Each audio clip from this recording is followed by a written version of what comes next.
halo, assalamualaikum warahmatullahi wabarakatuh. Selamat hari Jumat Malaysia. Allahumma shalli wa sallim ala sayyidina Muhammad. Qad fazal muttaqin. Qala Allah Ta'ala.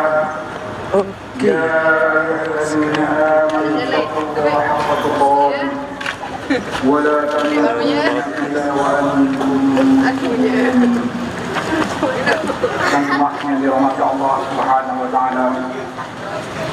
Saya berpesan kepada diri saya sendiri dan kepada kita jemaah yang dikasihi Allah Subhanahu wa taala. Sekarang kita nak ambil air wudhu dulu.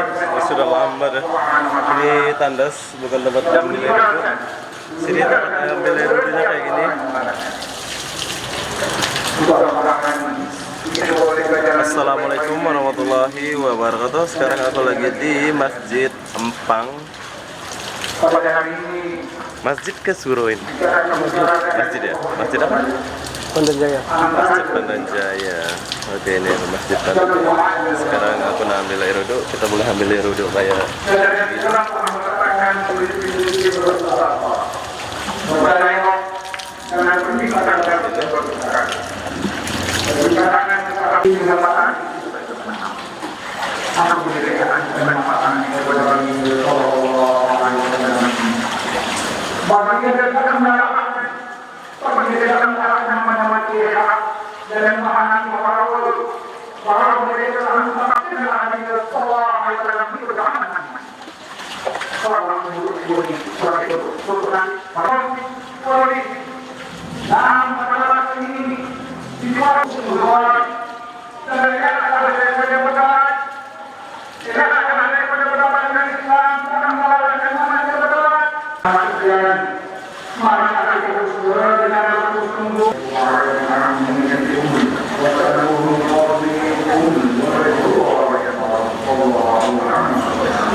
Assalamualaikum warahmatullahi kamera.